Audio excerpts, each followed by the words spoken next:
अस्सलाम वालेकुम। कल इफ्तारी से कबल एक मरीज़ मेरे पास आए और बातों-बातों में ज़िक्र हुआ तो कहने लगे कि खजूर से रोज़ा इफ्तार करना तब उनके लिए एक हसरत हुई। मैंने उनसे दरियाफ़्त किया कि क्यों? ऐसा क्यों है? तो कहने लगे जी शुगर का मर्ज़ है, खजूर से रोज़ा कहाँ इफ्तार कर सकता हूँ? तो मैंने उनसे पूछा कि किस डॉक्टर ने आपको ये कहा है कि आप खजूर से रोज़ा इफ्तार नहीं कर सकते? तो आगे से कहने लगे जी डॉक्टर के मशवरे की क्या ज़रूरत? ये तो सब जानते हैं कि खजूर मीठी होती है और मीठी चीज़ से रोज़ा इफ्तार नहीं हो सकता। मेरा नाम है डॉक्टर अज़हर और मैं एक माहिर अमराज़ क़ल्ब हूँ। ये हकीकत है कि शुगर का मर्ज़ अब बहुत आम हो चुका है, लेकिन ये भी एक बदकिस्मती है कि जितनी आम ये बीमारी है, उतनी आम इससे जुड़ी गलत अफ़वाहें हैं। शुगर के मरीज़ का अपनी बीमारी के मुतालिक दुरुस्त बात जानना इंतहाई ज़रूरी है। आज की इस वीडियो में हम देखेंगे कि किस तरह शुगर के मरीज़ रमज़ान के रोज़े रख भी सकते हैं और अपनी इबादत भी कर सकते हैं। सबसे पहले हम ज़िक्र करते हैं उन लोगों का जो रमज़ान के रोज़े नहीं रख सकते।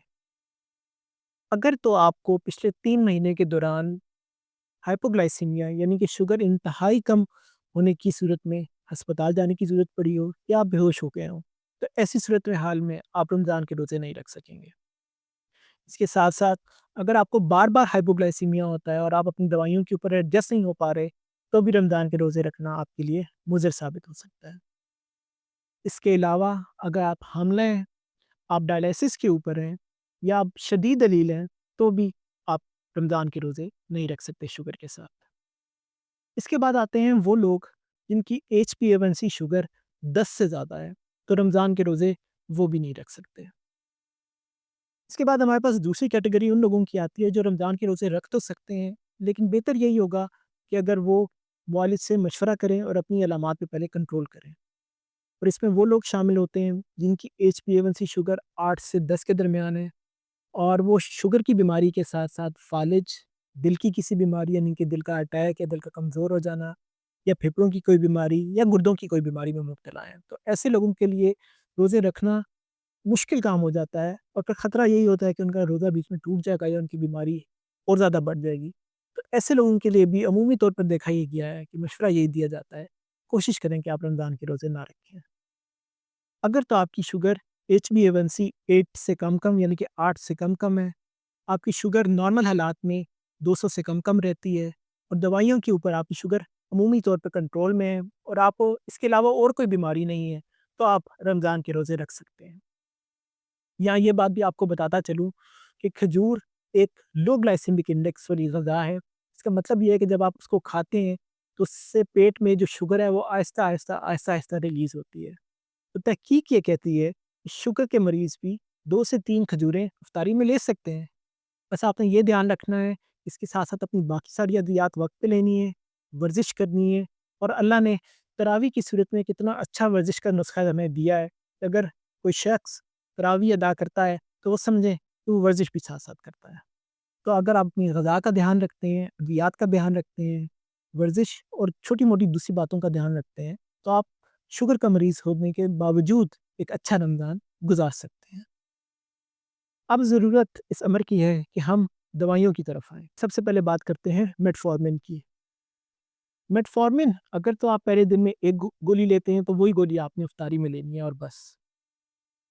अगर आप मेटफ़ॉर्मिन 2 टाइम लेते हैं यानी कि सुबह और शाम, तो सुबह की गोली अब आपने इफ्तारी के टाइम के ऊपर लेनी है और शाम की गोली अब आपने सहरी के वक़्त लेनी है। इसके बाद बात करते हैं कि अगर तो आप दिन में 3 दफ़ा मेटफ़ॉर्मिन लेते हैं यानी कि सुबह, दोपहर और शाम, तो आपने सुबह और दोपहर की गोली मिला के इफ्तारी के वक़्त लेनी है।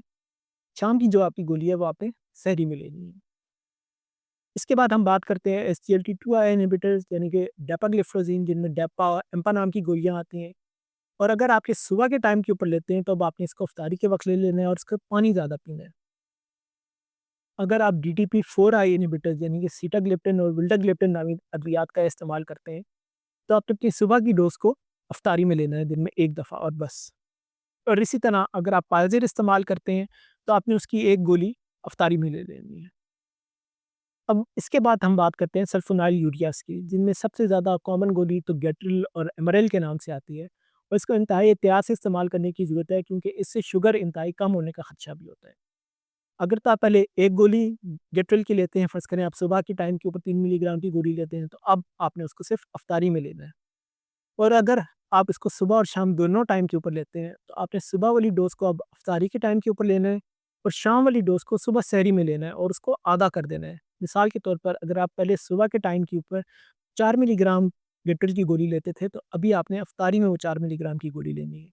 और अगर आप शाम को 2 मिलीग्राम की गेट्रिल की गोली लेते थे, तो अभी आपने सहरी में 1 मिलीग्राम उसे कर देना है, यानी कि उसे हाफ़ कर देना है।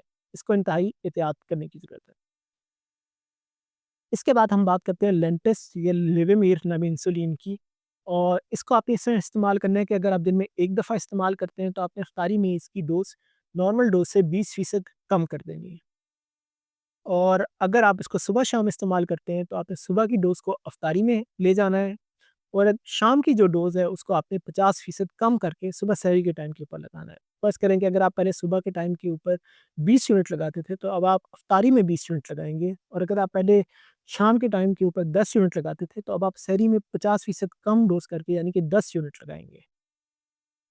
इसके बाद हम बात करते हैं हिमालयन 70-30 या हुमलॉक की, तो आपने सुबह की डोज़ को अफ्तारी में शिफ्ट कर देना है और शाम की डोज़ को आपने 50% कम करके सुबह सहरी के टाइम पे इस्तेमाल करना है।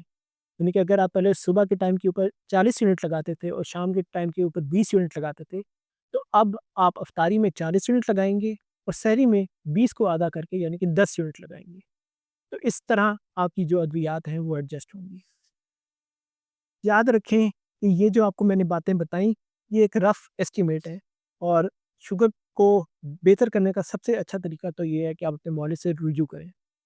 इसके साथ-साथ यहाँ पे ये बात बताना भी ज़रूरी समझूँगा कि बहुत सारे लोग ऐसे हैं जो ये ख़्याल करते हैं कि अगर उँगली के ज़रिए शुगर टेस्ट की जाए तो उनका रोज़ा ख़राब हो जाएगा।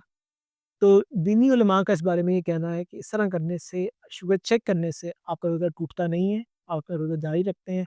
और रिकमेंडेड भी यही है कि जब आप रमज़ान के शुरू के दिनों में ख़ास तौर पे अगर दवाइयों के ऊपर एडजस्ट होने की कोशिश कर रहे हैं, तो अपनी शुगर लाज़मी चेक करें। अद्वियात के साथ-साथ आपने वर्ज़िश को भी अपनी रूटीन का हिस्सा बनाना है, खाने में इत्तेदाल करना है, तो इंशाअल्लाह अगर आप ये सारी चीज़ें करते हैं, तो आपका रमज़ान अच्छा रमज़ान गुज़रेगा।